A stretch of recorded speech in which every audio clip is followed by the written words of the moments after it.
കൃഷ്ണ. എല്ലാവർക്കും മാധവത്തിലേക്ക് സ്വാഗതം.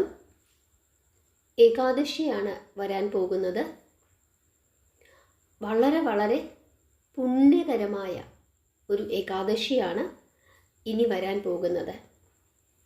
ഇന്ന് നമ്മൾ ഈ വീഡിയോയിൽ ഉൾപ്പെടുത്തിയിരിക്കുന്നത് ഏകാദശി വിശേഷങ്ങൾ, ഏകാദശി വ്രതം എങ്ങനെ എടുക്കണം, ഏകാദശി ഭക്ഷണങ്ങൾ, ഏകാദശിയുടെ പാരണാസമയങ്ങൾ, പല സ്ഥലങ്ങളിലെ പാരണാസമയങ്ങൾ, അതുപോലെ തന്നെ പുലയുള്ളവർക്ക് അല്ലെങ്കിൽ പീരീഡ്സ് ആയവർക്ക് അവർക്കൊക്കെ എങ്ങനെ ഏകാദശി എടുക്കാം, അതുപോലെ ഏകാദശിയുടെ വ്രതകഥ. ഏകാദശിയുടെ വ്രതകഥ നിർബന്ധമായും എല്ലാവരും കേട്ട് പ്രാർത്ഥിക്കണം. കാരണം ഏകാദശി വ്രതം പൂർണ്ണമാകണമെങ്കിൽ ഏകാദശിയുടെ വ്രതകഥ ഏകാദശി ദിവസം കേൾക്കുകയും അതുപോലെ തന്നെ പാരണ വീടുന്ന സമയത്ത് ഏകാദശിയുടെ വ്രതകഥ പറഞ്ഞ് പ്രാർത്ഥിക്കുകയും ചെയ്യണം. അപ്പോൾ ഇത്രയും കാര്യങ്ങൾ ഉൾപ്പെടുത്തിയ ഒരു വീഡിയോയാണ്. അതുകൊണ്ട് വളരെ ശ്രദ്ധയോടുകൂടി ഭക്തിയോടുകൂടി ഇരുന്ന് എല്ലാവരും ഈ വീഡിയോ അവസാനം വരെ കാണണം. അതുപോലെ തന്നെ ഈ ഏകാദശിയുമായി ബന്ധപ്പെട്ട് വളരെ വളരെ വളരെ പ്രത്യേകമായ ചില കാര്യങ്ങളൊക്കെ ഉണ്ട്. ആ കാര്യങ്ങളൊക്കെ തന്നെ ഈ വീഡിയോയിൽ ഉൾപ്പെടുത്തുന്നതാണ്. നമുക്ക് ഏകാദശി തിഥി എന്ന് ആരംഭിക്കുന്നു എന്ന് അവസാനിക്കുന്നു എന്ന് നോക്കാം. ഏകാദശി തിഥി ആരംഭിക്കുന്നത് 2025 നവംബർ മാസം 1-ാം തീയതി 9:11 രാവിലെ 9:11 മുതൽ 2025 നവംബർ മാസം 2-ാം തീയതി രാവിലെ 7:31 വരെയാണ്. അതുകൊണ്ട് തന്നെ ഇത്തവണ ഏകാദശി വരുന്നത് ഞായറാഴ്ച 2025 നവംബർ മാസം 2-ാം തീയതി. ഇത്തവണത്തെ ഏകാദശിക്ക് പറയുന്ന പേര് ഉത്ഥാന ഏകാദശി എന്നാണ്. ഈ ഏകാദശിക്ക് മറ്റു ചില പേരുകൾ കൂടിയുണ്ട്. പ്രബോധിനി ഏകാദശി എന്നൊരു പേരും കൂടിയുണ്ട്. അതുപോലെ തന്നെ ദേവോത്ഥാനി ഏകാദശി. ഈ ഏകാദശി വരുന്നത് 2025 നവംബർ മാസം 2-ാം തീയതി ഞായറാഴ്ച. ഏകാദശിയും മഹാദ്വാദശിയും കൂടി ചേർന്ന് വരുന്ന പുണ്യമായ ദിവസമാണ് നമ്മൾ ഏകാദശിയായി ആചരിക്കുന്നത്. ഇത്തവണ ത്രിസ്പർശ മഹാദ്വാദശിയാണ് നവംബർ മാസം 2-ാം തീയതി ഞായറാഴ്ച. കാരണം 2025 നവംബർ മാസം 2-ാം തീയതി ഏകാദശിയുണ്ട്, മഹാദ്വാദശിയുണ്ട്, അതുപോലെ തന്നെ ത്രയോദശിയുമുണ്ട്. ഒരു ദിവസം തന്നെ ഇത് മൂന്നും വരുന്നത് കൊണ്ട് ത്രിസ്പർശ മഹാദ്വാദശി യോഗമുണ്ട്, വളരെ പുണ്യമാണ് എന്ന് വിശ്വസിക്കുന്നു. ഏകാദശി ദിവസങ്ങളിൽ നമ്മൾ സാധാരണയായിട്ട് ഒരു തരത്തിലുള്ള ധാന്യവർഗ്ഗങ്ങളും ഉപയോഗിക്കാറില്ല. അരി, ഗോതമ്പ്, തിന, റാഗി, ബാർലി, ഓട്സ് ഇങ്ങനെയുള്ള ചെറുപയർ, കടല, പരിപ്പ് ഇതൊന്നും തന്നെ നമ്മൾ ഉപയോഗിക്കാറില്ല. തലേ ദിവസം, ഏകാദശിയുടെ തലേ ദിവസം ഒരിക്കൽ ഉണ്ണും. അതായത് രാവിലെ ഗോതമ്പ് എന്തെങ്കിലും കഴിക്കാം ഏകാദശിയുടെ തലേ ദിവസം. ഉച്ചയ്ക്ക് ഒരു നേരം അരി ഭക്ഷണം, ചോറ്. അതിൽ തന്നെ ഉള്ളിയും വെളുത്തുള്ളിയും ചേർന്ന ഭക്ഷണ പദാർത്ഥങ്ങൾ നമ്മൾ ഉപയോഗിക്കാറില്ല. ഏകാദശിയുടെ തലേ ദിവസം സന്ധ്യയ്ക്ക് മുമ്പ് പഴവർഗ്ഗങ്ങൾ എന്തെങ്കിലും കഴിച്ചു നിർത്തുന്നത് ഉത്തമം. അല്ല, സന്ധ്യയ്ക്ക് ശേഷമാണെങ്കിലും പഴവർഗ്ഗങ്ങൾ കഴിക്കുന്നതാണ് ഏറ്റവും ഉത്തമം. മരുന്ന് കഴിക്കുന്നവർ അങ്ങനെയൊക്കെ ഉണ്ടെങ്കിൽ നിങ്ങൾക്ക് ഗോതമ്പോ ചെറുപയറോ അങ്ങനെ എന്തെങ്കിലും, അല്ലെങ്കിൽ റാഗിയോ അങ്ങനെ എന്തെങ്കിലും കഴിക്കാം. ഏകാദശി ദിവസങ്ങളിൽ യാതൊരു തരത്തിലുള്ള ധാന്യങ്ങളും നമ്മൾ ഉപയോഗിക്കാറില്ല. അതായത് 2025 നവംബർ മാസം 2-ാം തീയതി അന്ന് പൂർണ്ണമായ സസ്യഭക്ഷണം, അതായത് വെജിറ്റേറിയൻ ഭക്ഷണം ശീലിക്കുക. തലേ ദിവസവും അങ്ങനെ തന്നെയാണ്. പാലുൽപ്പന്നങ്ങൾ നമുക്ക് കഴിക്കാം. പച്ചക്കറികൾ, മണ്ണിനടിയിൽ വളരുന്ന കിഴങ്ങ് വർഗ്ഗങ്ങൾ, ചൗവരി കഴിക്കാം. നിലക്കടല അതായത് കപ്പലണ്ടി കഴിക്കാം. പാലും പാലുൽപ്പന്നങ്ങളും പച്ചക്കറികളും കിഴങ്ങ് വർഗ്ഗങ്ങളും പഴവർഗ്ഗങ്ങളും നമുക്ക് കഴിക്കാം. അപ്പം ഇത്രയും കാര്യങ്ങളൊക്കെ നമുക്ക് കഴിക്കാം. ഏകാദശി പുഴുക്കുണ്ടാക്കി കഴിക്കാം. 3 നേരവും നമുക്ക് ഭക്ഷണം കഴിച്ചുകൊണ്ട് ഏകാദശി വ്രതം അനുഷ്ഠിക്കാം. രാവിലെ പഴങ്ങൾ കഴിക്കാം, ഉച്ചയ്ക്ക് ഏകാദശി പുഴുക്ക് കഴിക്കാം, സന്ധ്യയ്ക്ക് മുമ്പ് വീണ്ടും പഴങ്ങൾ കഴിക്കാം, ചൊവ്വരി പാലിൽ കാച്ചി കുടിക്കാം. അപ്പോൾ ഇങ്ങനെയുള്ള കാര്യങ്ങളൊക്കെ കഴിച്ചുകൊണ്ട് ഏകാദശി വ്രതം അനുഷ്ഠിക്കാം. പൂർണ്ണമായ ഉപവാസം അങ്ങനെ അനുഷ്ഠിക്കാം. ജലം മാത്രം കുടിച്ചുകൊണ്ട് അങ്ങനെ ഏകാദശി വ്രതം അനുഷ്ഠിക്കാം. അല്ലെങ്കിൽ പാലും പഴങ്ങളും കഴിച്ചുകൊണ്ട് ഏകാദശി വ്രതം അനുഷ്ഠിക്കാം. പഴങ്ങൾ മാത്രം കഴിച്ചുകൊണ്ട് ഏകാദശി വ്രതം അനുഷ്ഠിക്കാം. 1 നേരം ഭക്ഷണം കഴിച്ചുകൊണ്ട് ഏകാദശി വ്രതം അനുഷ്ഠിക്കാം. 3 നേരവും അനുവദിച്ചിരിക്കുന്ന ഭക്ഷണങ്ങൾ കഴിച്ചുകൊണ്ട് ഏകാദശി വ്രതം അനുഷ്ഠിക്കാം. നമ്മുടെ ഇഷ്ടം എങ്ങനെ വേണം എന്നുള്ളത്. പക്ഷേ അനുവദിച്ചിട്ടുള്ള ഭക്ഷണ പദാർത്ഥങ്ങൾ മാത്രം ഉപയോഗിക്കുക. ഇനി ചായയും കാപ്പിയും കുടിക്കാമോ? ചായ കുടിച്ചില്ലെങ്കിൽ തലവേദന എടുക്കും. അങ്ങനെയുള്ള ആളുകൾക്ക് ചായ കുടിക്കാം. രാവിലെ ഒരു ചായ, വൈകുന്നേരം ഒരു ചായ. അതായത് ചായയുടെ അളവ് ക്രമപ്പെടുത്തുക, നിയന്ത്രിക്കുക. കാരണം ചായ കുടിച്ചില്ലെങ്കിൽ തലവേദന എടുക്കും. അപ്പോൾ നിങ്ങൾക്ക് എന്ത് ചെയ്യാൻ പറ്റില്ല? ഏകാദശി വ്രതം എടുക്കാൻ സാധിക്കുകയില്ല. അതുപോലെ ഗ്യാസിൻ്റെ പ്രശ്നമുള്ളവർ, അവരൊക്കെ ആഹാരക്കാര്യത്തിൽ ശ്രദ്ധിക്കണം. ഗർഭിണികൾ, പ്രായമായ ആളുകൾ, അങ്ങനെയൊക്കെ, അല്ലെങ്കിൽ മരുന്ന് കഴിക്കുന്ന ആളുകൾ, അവരൊക്കെ ആഹാരം കഴിച്ചുകൊണ്ട് വേണം ഏകാദശി വ്രതം എടുക്കാനായിട്ട്. പക്ഷേ അനുവദിച്ചിരിക്കുന്ന ഭക്ഷണങ്ങൾ മാത്രം കഴിക്കുക. കൗസ്തുഭം വെജ് ഫുഡ്സിൽ ഏകാദശി വിഭവങ്ങളൊക്കെ നമ്മൾ ഇട്ടിട്ടുണ്ട്. നിങ്ങൾക്ക് അതിലേതെങ്കിലും വിഭവങ്ങളൊക്കെ ഉണ്ടാക്കി ഏകാദശി ദിവസം കഴിക്കാം. ഏകാദശി പുഴുക്കൊക്കെ ഉണ്ടാക്കി ഇട്ടിട്ടുണ്ട്. അതൊക്കെ നോക്കി നിങ്ങൾക്ക് ചെയ്യാം. അപ്പോൾ ഇത്രയും കാര്യങ്ങളൊക്കെ പ്രധാനമായും ശ്രദ്ധിക്കുക. ഇനി മറ്റൊരു കാര്യം, പാരണാസമയം. അതായത് പാരണാസമയത്ത് തന്നെ ഏകാദശിയുടെ വ്രതം അവസാനിപ്പിക്കണം. പാരണ വീടുക എന്ന് പറഞ്ഞു കഴിഞ്ഞാൽ ഏകാദശിയുടെ വ്രതം അവസാനിപ്പിക്കുക എന്നുള്ളതാണ്. എങ്ങനെയാണ് ഏകാദശിയുടെ വ്രതം അവസാനിപ്പിക്കുന്നത്? എങ്ങനെയാണ് പാരണ വീടേണ്ടത്?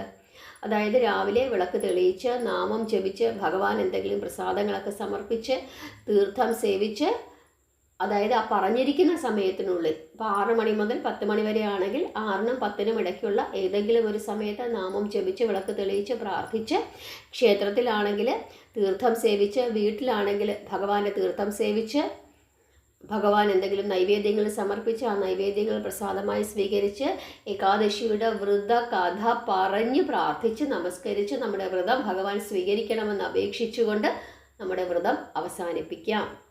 അങ്ങനെയാണ് ചെയ്യേണ്ടത്.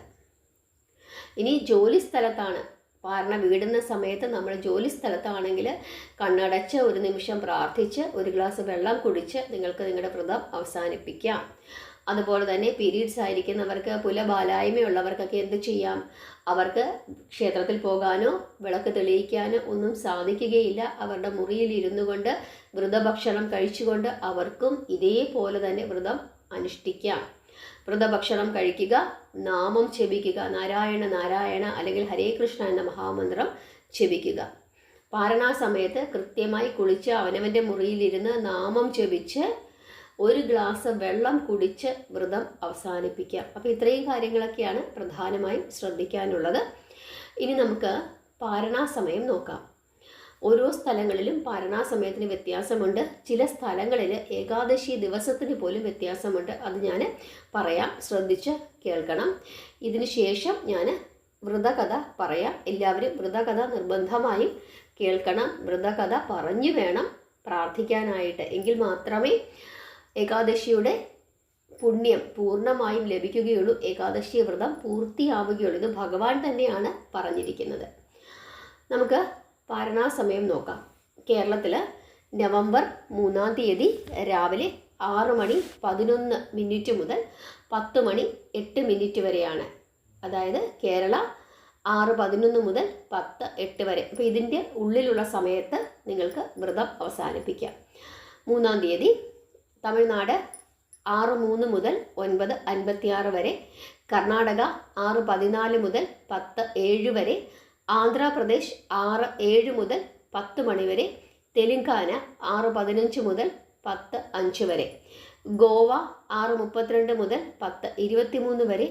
ഒറീസ 5:49 മുതൽ 9:36 വരെ. മഹാരാഷ്ട്ര 6:40 മുതൽ 10:28 വരെ. മധ്യപ്രദേശ് 6:27 മുതൽ 10:11 വരെ. ഗുജറാത്ത് 6:56 മുതൽ 10:40 വരെ.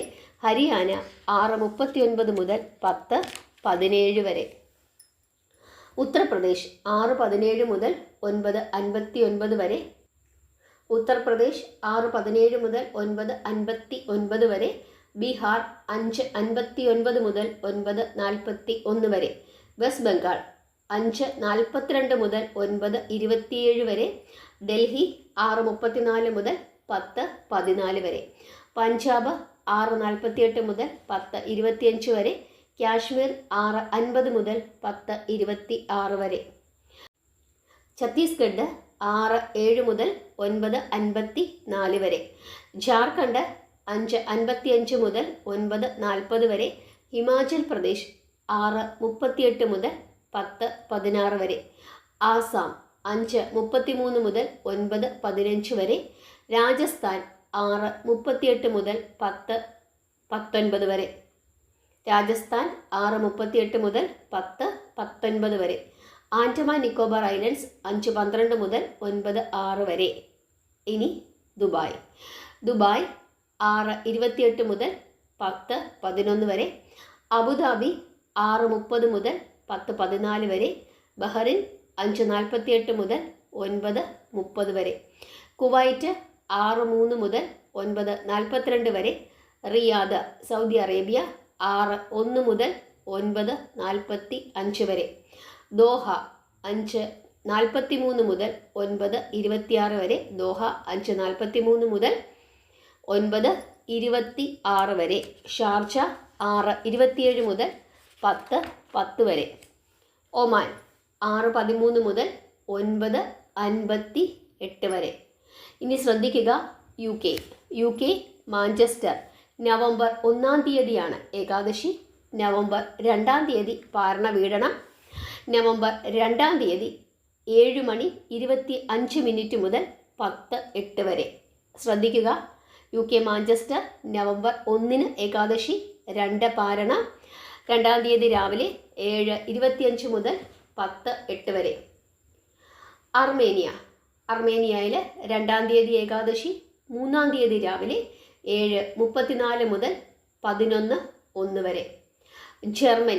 ജർമ്മനിയിൽ നവംബർ 1-ാം തീയതി ഏകാദശി, 2-ാം തീയതി പാരണ, 2-ാം തീയതി രാവിലെ 8:25 മുതൽ 10:15 വരെ.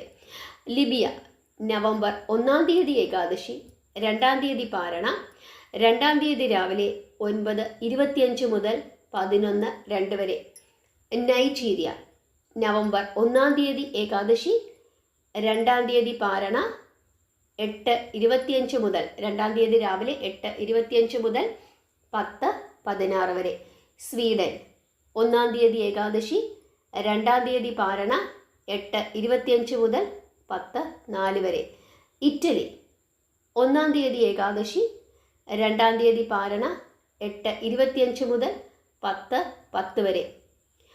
അയർലൻഡ് 1-ാം തീയതി ഏകാദശി, 2-ാം തീയതി പാരണ, 7:26 മുതൽ 10:34 വരെ. അമേരിക്ക ന്യൂയോർക്ക് 1-ാം തീയതി ഏകാദശി, 2-ാം തീയതി പാരണ, 2-ാം തീയതി രാവിലെ 6:28 മുതൽ 9:55 വരെ. കാനഡ 1-ാം തീയതി ഏകാദശി, 2-ാം തീയതി പാരണ, 2-ാം തീയതി രാവിലെ 6:44 മുതൽ 10:05 വരെ. വാൻകോവർ ബ്രിട്ടീഷ് കൊളംബിയ 1-ാം തീയതി ഏകാദശി, 2-ാം തീയതി പാരണ, 2-ാം തീയതി രാവിലെ 7:03 മുതൽ 10:18 വരെ. ഇനി ഓസ്ട്രേലിയയിൽ 2-ാം തീയതി ഏകാദശി, നമ്മുടെ ഭാരതത്തിലെ പോലെ 3-ാം തീയതി പാരണ, 3-ാം തീയതി രാവിലെ 5:59 മുതൽ 10:31 വരെ. ഇനി അങ്ങോട്ട് പറയുന്ന സ്ഥലങ്ങളെല്ലാം നമ്മുടെ ഭാരതത്തിലെ പോലെ 2-ാം തീയതി ഏകാദശിയും 3-ാം തീയതി പാരണയും. ജോർദാൻ 3-ാം തീയതി രാവിലെ 6:54 മുതൽ 10:31 വരെ. ഉഗാണ്ട 6:30 മുതൽ 10:32 വരെ. ജോർജിയ 7:35 മുതൽ 11:01 വരെ. സൗത്ത് ആഫ്രിക്ക 5:44 മുതൽ 10:15 വരെ. ഇസ്രായേൽ 5:57 മുതൽ 9:34 വരെ. സാംബിയ 5:30 മുതൽ 9:44 വരെ. പോണ്ടിച്ചേരി 6:04 മുതൽ 9:57 വരെ. മലേഷ്യ 6:57 മുതൽ 7:37 വരെ. സിംഗപ്പൂർ 6:46 മുതൽ 7:37 വരെ. ചൈന 6:25 മുതൽ 7:37 വരെ. മാലിദ്വീപ്സ് 5:51 മുതൽ 9:50 വരെ. അപ്പോൾ 1-ാം തീയതി ഏകാദശിയും 2-ാം തീയതി പാരണയുമുള്ള സ്ഥലങ്ങൾ ഞാൻ ഒന്നുകൂടി പറയാം. UK Manchester, Germany, Libya, Nigeria, Sweden, Italy, Ireland, America, New York, Canada, വാൻകോവർ, British Columbia. അപ്പോൾ ഇത്രയും സ്ഥലങ്ങൾ 1-ാം തീയതി ഏകാദശിയും 2-ാം തീയതി പാരണയും. ബാക്കിയുള്ള എല്ലാ സ്ഥലങ്ങളിലും 2-ാം തീയതി ഏകാദശിയും 3-ാം തീയതി പാരണ വിടുകയും ചെയ്യണം. അപ്പോൾ ഇത്രയും കാര്യങ്ങളാണ് പ്രധാനമായിട്ടും ഏകാദശിയെ സംബന്ധിച്ചിടത്തോളം നമ്മൾ ശ്രദ്ധിക്കാനുള്ളത്. ഇനി നമുക്ക് ഏകാദശിയുടെ വ്രതകഥ അതൊന്ന് നോക്കാം. കാർത്തിക മാസത്തിലെ ശുക്ലപക്ഷത്തിലെ ഏകാദശിയാണ് ഇനി വരാൻ പോകുന്നത് ഉദ്ധാന ഏകാദശി അല്ലെങ്കിൽ പ്രബോധിനി ഏകാദശി. ദീപാവലിക്ക് ശേഷം ആദ്യം വരുന്ന ഏകാദശിയാണ് ഉദ്ധാന ഏകാദശി. ഈ കാർത്തിക മാസത്തിലെ ശുക്ലപക്ഷത്തിലെ ഏകാദശിയിലാണ് ഭഗവാൻ ഉണർന്ന് എഴുന്നേൽക്കുന്നത്. നമുക്കറിയാം, കഴിഞ്ഞ 4 മാസമായിട്ട് ഭഗവാൻ എങ്ങനെ ഇരിക്കുകയായിരുന്നു? ക്ഷീരസാഗരത്തിൽ ഉറങ്ങുകയായിരുന്നു. ഈ ഏകാദശി ദിനത്തിലാണ് ക്ഷീരസാഗരത്തിൽ 4 മാസം ഉറങ്ങിയ ശേഷം ഭഗവാൻ മഹാവിഷ്ണു ഉണരുന്നത്. ഈ ഏകാദശിയുമായി ബന്ധപ്പെട്ട് ഉത്തരേന്ത്യയിലൊക്കെ തുളസി വിവാഹം അങ്ങനെയുള്ള ചടങ്ങുകളൊക്കെ നടത്താറുണ്ട്. ഇനി നമുക്ക് ഈ ഏകാദശിയുടെ കഥ എന്താണ് എന്ന് നോക്കാം. ഒരിക്കൽ മഹാലക്ഷ്മി ഭഗവാനോട് ചോദിക്കുകയാണ്, അല്ലയോ ഭഗവാൻ, ഒന്നുകിൽ അങ്ങ് രാവും പകലും ഉണർന്നിരിക്കണം, അല്ലെങ്കിൽ വർഷങ്ങളായിട്ട് അങ്ങ് ഉറങ്ങിക്കൊള്ളുക, എപ്പോഴും അങ്ങ് ഉറങ്ങുക. ഇങ്ങനെ ഇടയ്ക്കിടയ്ക്ക് ഉണരുന്നു, ഇടയ്ക്കിടയ്ക്ക് ഉറങ്ങുന്നു, ഇങ്ങനെ ചെയ്യുന്നത് വളരെ ബുദ്ധിമുട്ടാണ്. ഇത് ദേവന്മാർക്കും എനിക്കുമൊക്കെ തന്നെ അങ്ങയുടെ ഈ പ്രവൃത്തി വളരെയധികം ബുദ്ധിമുട്ടുണ്ടാക്കുന്നു എന്നൊരു പരാതി മഹാലക്ഷ്മി ആരോട് പറയുന്നു? മഹാവിഷ്ണുവിനോട് പറയുന്നു. കാരണം ഇടയ്ക്കിടയ്ക്ക് ഭഗവാൻ ഇങ്ങനെ ഉറങ്ങും, ഇടയ്ക്കിടയ്ക്ക് ഉണർന്നിരിക്കും. അതൊരു ബുദ്ധിമുട്ട് മഹാലക്ഷ്മിക്ക്. അതുകൂടാതെ ദേവന്മാർക്കും ബുദ്ധിമുട്ടുണ്ട് എന്ന് മഹാലക്ഷ്മി ഭഗവാനോട് അങ്ങ് പരാതി പറയുകയാണ്. മഹാലക്ഷ്മിയുടെ ഈ പരാതിയൊക്കെ കേട്ടപ്പോൾ ചിരിച്ചുകൊണ്ട് നാരായണൻ മഹാലക്ഷ്മിയോട് പറയുകയാണ്, അല്ലയോ ദേവി, അവിടുന്ന് പറഞ്ഞത് വളരെ ശരിയാണ്. എല്ലാ ദേവന്മാരും, പ്രത്യേകിച്ച് ദേവിയും ഞാൻ കാരണം ധാരാളം പ്രശ്നങ്ങൾ നേരിടുന്നു. വിശ്രമിക്കുവാനും ഉറങ്ങാനും പോലും നിങ്ങൾക്കാർക്കും സമയം ലഭിക്കുന്നതുമില്ല. അതുകൊണ്ട് ഇനി മുതൽ എല്ലാ വർഷവും 4 മാസം ഞാൻ ഉറങ്ങും. ആ സമയത്ത് ദേവിക്കും മറ്റുള്ള ദേവന്മാർക്കുമൊക്കെ തന്നെ വിശ്രമിക്കാം. പ്രളയകാലത്ത്, അതായത് ലോകം അവസാനിക്കുമ്പോൾ ഞാൻ ഗാഠനിദ്രയിലായിരിക്കും, അതായത് മഹാനിദ്രയിലായിരിക്കും. 4 മാസത്തെ ഉറക്കം എൻ്റെ ഒരു ചെറിയ ഉറക്കം മാത്രമായിരിക്കും, ചെറിയ നിദ്ര മാത്രമായിരിക്കും. അത് എൻ്റെ ഭക്തർക്ക് വളരെയധികം ശുഭകരവുമായിരിക്കും. ഈ സമയത്ത് എൻ്റെ ഉറക്കത്തിൻ്റെയും ഉണർവിൻ്റെയും ഉത്സവങ്ങൾ സംഘടിപ്പിക്കുമ്പോൾ ആരാണോ അങ്ങനെ സംഘടിപ്പിക്കുന്നത്, എന്നെ സമർപ്പണത്തോടെയും തീക്ഷ്ണമായ ഭക്തിയോടുകൂടിയും ആരാണോ സേവിക്കുന്നത്, ആ ഭക്തരെ ഞാൻ അനുഗ്രഹിക്കും. ആ ഭക്തരുടെ കൂടെ അവരുടെ വീടുകളിൽ അവിടുത്തോടൊപ്പം ഞാൻ എപ്പോഴും വസിക്കും. ഭഗവാൻ പറഞ്ഞത് ശ്രദ്ധിക്കുക. അവിടുത്തോടൊപ്പം ആ ഭക്തരുടെ വീടുകളിൽ ഭക്തരോടൊപ്പം ഞാൻ എപ്പോഴും വസിക്കും. അതായത് നാരായണൻ മാത്രമല്ല, ഈ വ്രതങ്ങളൊക്കെ ഏകാദശി വ്രതങ്ങളൊക്കെ എടുക്കുന്ന ഭക്തരുടെ വീട്ടിൽ നാരായണനും മഹാലക്ഷ്മിയും ഉണ്ടാകും. അതായത് സമ്പൽ സമൃദ്ധിയും ഐശ്വര്യവും ഈ ഏകാദശി വ്രതങ്ങൾ എടുത്തു കഴിഞ്ഞാൽ ഉണ്ടാകും. ഭഗവാൻ ഉണർന്നെഴുന്നേൽക്കുന്ന ഏകാദശിയാണ് ഇനി വരാൻ പോകുന്നത്. അതുകൊണ്ട് തന്നെ ഭഗവാന്റെ ഉറക്കത്തിൻ്റെയും ഉണർവിൻ്റെയും ഉത്സവങ്ങൾ, അതായത് ആ ഏകാദശികളെല്ലാം എടുത്ത് പ്രാർത്ഥിക്കുകയാണെങ്കിൽ അവരുടെ കൂടെ അവരുടെ വീടുകളിൽ സർവേശ്വരൻ സർവേശ്വരിയോടൊത്ത് വസിക്കുമെന്ന് ഭഗവാൻ തന്നെ മഹാലക്ഷ്മിയോട് പറഞ്ഞു കൊടുക്കുന്നു. അതിൻ്റെ അർത്ഥം എന്താണ്? ഈ ഏകാദശി സമർപ്പണ ബുദ്ധിയോടുകൂടി എടുത്ത് പ്രാർത്ഥിച്ചു കഴിഞ്ഞാൽ മഹാലക്ഷ്മിയുടെയും മഹാവിഷ്ണുവിൻ്റെയും അപാരമായ കടാക്ഷം നമുക്കുണ്ടാകും. അതോടുകൂടി എന്താണ് സംഭവിക്കാൻ പോകുന്നത്? പാപങ്ങളെല്ലാം നശിക്കും. ഭഗവാൻ ഉള്ളതുകൊണ്ട് മോക്ഷം ലഭിക്കും. എത്രയോ ജന്മങ്ങൾ നമ്മൾ ചെയ്തു പോയ വാക്കുകൊണ്ട്, പ്രവൃത്തി കൊണ്ട്, മനസ്സുകൊണ്ട്, നോട്ടം കൊണ്ടൊക്കെ ചെയ്തു പോയ പാപങ്ങൾക്കെല്ലാം ശമനമുണ്ടാകും. വൈകുണ്ഠം അത് നമുക്ക് കൈവരും. വൈകുണ്ഠവാസം നമുക്ക് കൈവരും. ഭഗവാന്റെ തൃപ്പാദങ്ങളിൽ ശരണം പ്രാപിക്കുവാനുള്ള അവസരമുണ്ടാകും. അതുവരെ ഈ ഭൂമിയിൽ ജീവിക്കുന്ന ആ സമയത്തൊക്കെ തന്നെ മഹാലക്ഷ്മിയുടെ അപാരമായ അനുഗ്രഹം നമുക്കുണ്ടാകും. അതായത് സമ്പൽ സമൃദ്ധി, പല തരത്തിലുള്ള സമ്പത്ത് നമുക്കുണ്ടാകും. ധാന്യങ്ങളായിട്ടും ധനമായിട്ടും കുട്ടികളായിട്ടും പേരും പ്രശസ്തിയുമായിട്ടും ഒക്കെ തന്നെ എല്ലാ വിധത്തിലുള്ള ഐശ്വര്യങ്ങളും നമുക്കുണ്ടാകുമെന്ന് സർവേശ്വരൻ നമുക്ക് പറഞ്ഞു തരുന്നു. അതുകൂടാതെ ഒരിക്കൽ ബ്രഹ്മദേവൻ നാരദർക്ക് പറഞ്ഞു കൊടുക്കുന്നുണ്ട് ഈ ഏകാദശി വ്രതത്തിൻ്റെ മഹാത്മ്യം. അതായത് ഉറച്ച വിശ്വാസത്തോടു കൂടി ഈ ഏകാദശി ദിവസം പുണ്യകർമ്മങ്ങൾ ചെയ്ത് വ്രതം അനുഷ്ഠിക്കുന്നവർക്ക്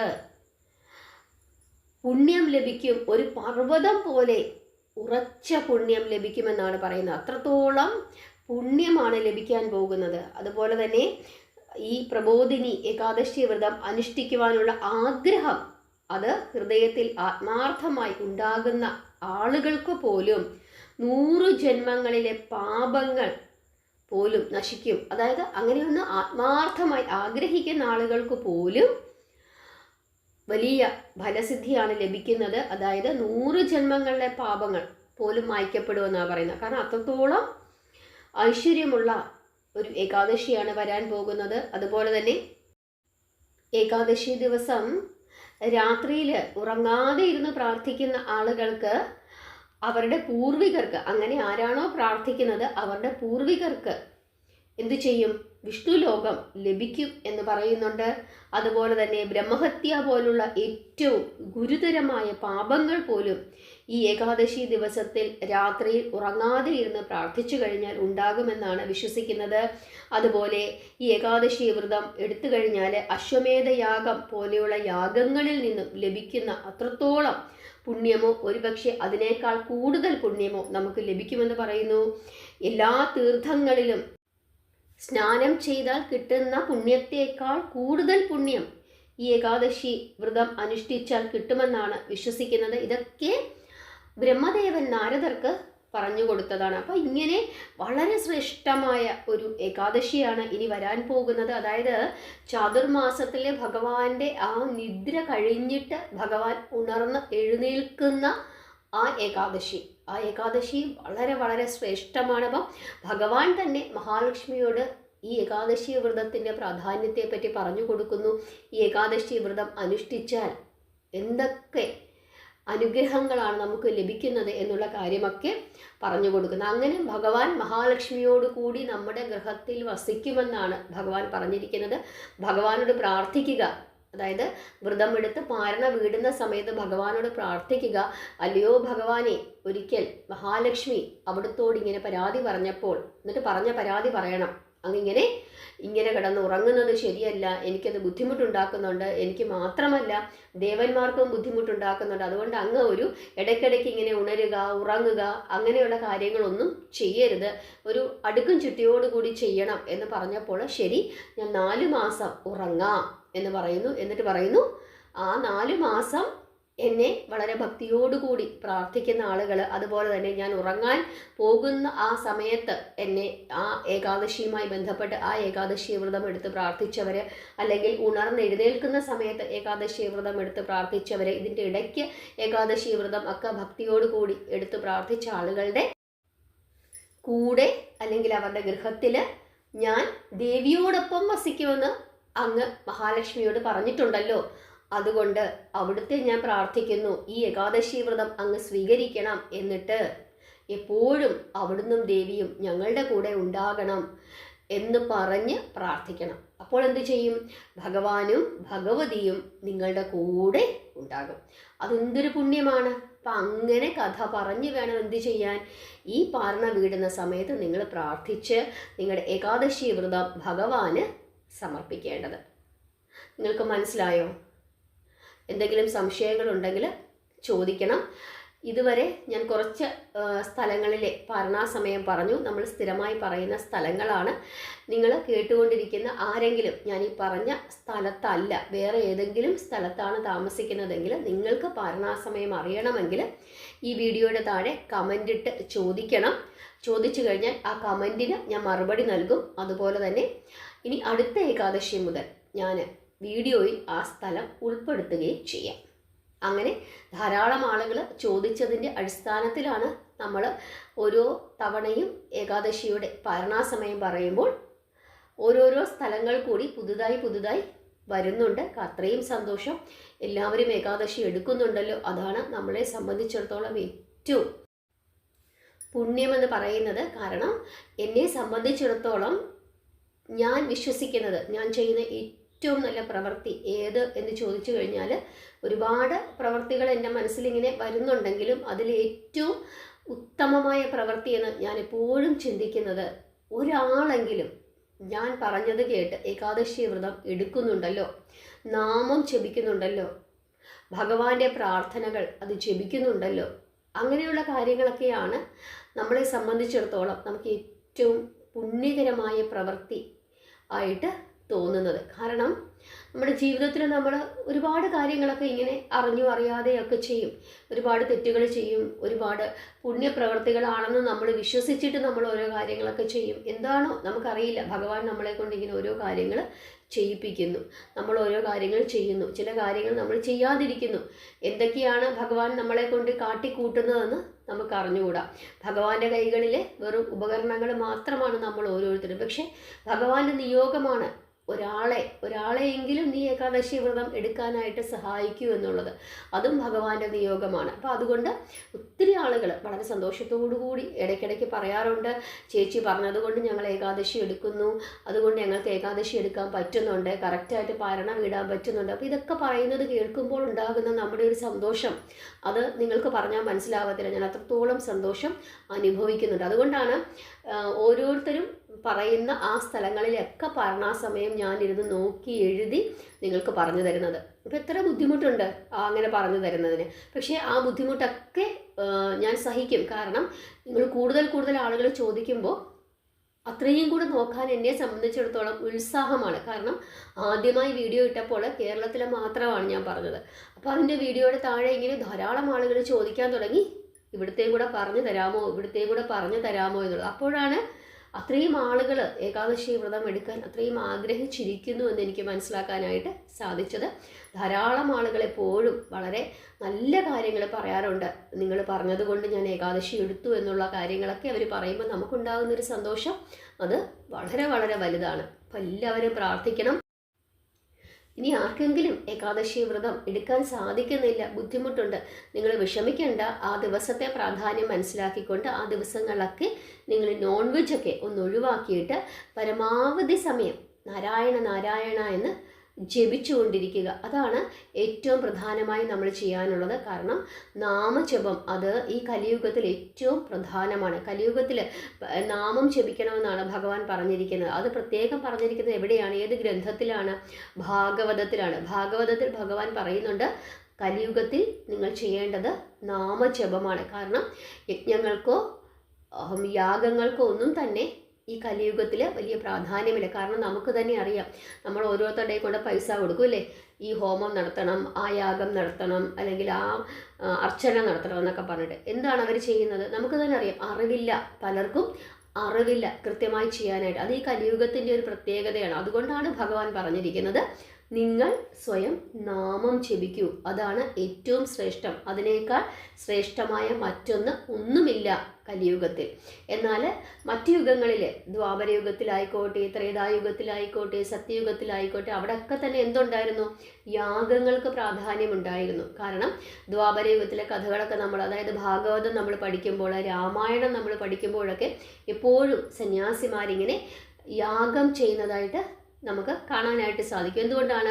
ലോകക്ഷേമത്തിന് വേണ്ടിയിട്ടാണ്. ലോകത്തിന് വേണ്ടിയിട്ട്, ലോകത്തിലെ ഓരോ ജനങ്ങൾക്കും വേണ്ടിയിട്ട്, അവരുടെ ക്ഷേമത്തിന് വേണ്ടിയിട്ട് സന്യാസിമാരൊക്കെ എപ്പോഴും യാഗം ചെയ്യും. അപ്പോൾ അതിന് വളരെ പ്രാധാന്യമുണ്ട്. രാജാക്കന്മാർ യജ്ഞം ചെയ്യും. അന്നത്തെ കാലഘട്ടത്തിൽ അതിന് വളരെയധികം പ്രാധാന്യമുണ്ട്. അന്നത് ശരിയായി ചെയ്യാൻ അറിയുന്ന ആളുകളുമുണ്ട്. ഇന്നത്തെ കാലം എന്ന് പറയുന്നത് കലിയുഗമാണ്, കള്ളന്മാരുടെ കാലമാണ്. അതുകൊണ്ട് നാമജപം അതാണ് നമ്മൾ ഓരോരുത്തരും ചെയ്യേണ്ടത്. ഏകാദശി വ്രതങ്ങൾ നമ്മളെ കൊണ്ട് സാധിക്കുന്ന രീതിയിൽ എടുക്കുക. ഭഗവാനെ സ്നേഹിക്കുക, ഭഗവാനെ സ്നേഹിക്കുക. അതാണ് എല്ലാവരും ചെയ്യേണ്ടത്. നിങ്ങളുടെ കൂടെ എപ്പോഴും ഭഗവാനുണ്ട് എന്ന് വിശ്വസിക്കുക.